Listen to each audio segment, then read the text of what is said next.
Even though immigrants Nasser and Elfey traveled 6,729 miles from Eritrea to Syracuse, they too have the same dream as American-born citizens to have a decent job and live in a house with a white picket fence. They managed to achieve all of this while both being blind. Me and Elfey, we were together from childhood. We enrolled to the same school, blind school, while we were children. I lost my sight when I was 3 years old, and I asked my mom what would be the case for my blindness, but even she doesn't know. She is unknown. I don't know. When I was 8 years old, I caught with a missile. It left my vision lost. I can see light and dark, and I can see big objects like a car, like a pole, like a building.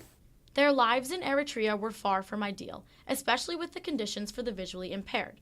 Eritrea became a sovereign country in 1993 and has had the same president since then. Nasser explains that Eritrea contains a dictatorship in which there are no elections and few freedoms. Because Nasser was working for the U.S. Embassy in Eritrea, the government assumed he was an enemy and persecuted him.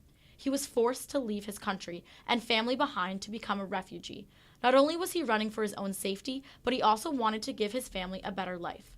The worst thing is when your children are 18 years, they go to military service. That was my problem. I couldn't accept it. I don't want my children to be soldiers, remain as soldiers and fighting this shit fight and die there. So this was the first thing that I decided to skip and try to find a peaceful area where they can go to school and help themselves. In 2010, the U.S. government randomly assigned Nasser to be resettled in Syracuse, and his family shortly followed in 2013. Although Nasser and Elfey enjoy Syracuse, they both miss many aspects of Eritrea. I miss my friends and my relatives, otherwise it's good. Yeah, I missed my friends in the teachers club. Every weekend we were having coffee and discussion. Africa is very nice. In culture, it's very nice. We miss our culture, like wedding ceremony, like holidays. Culture here is a little bit less respect than Africa. Elders are, for example, in Africa, very respected. Regardless of what they miss, the resources in Syracuse have helped their daily lives.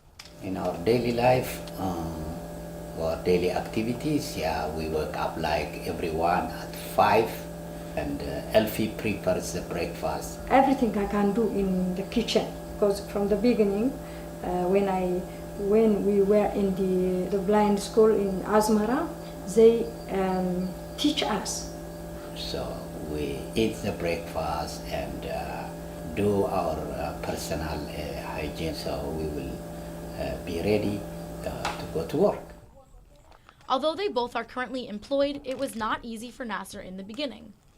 In Syracuse, it was a little bit very hard to find work. Since my children were in Africa, I had to send some money, I have to have income here. So I was desperately looking for a job.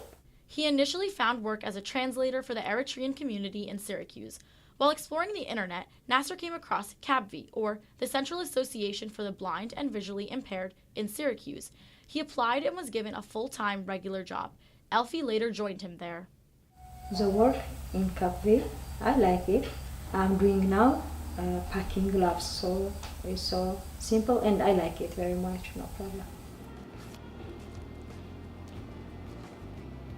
Nasser and Elfey were able to start a new life in America in which their children are given opportunities they could not receive in Eritrea.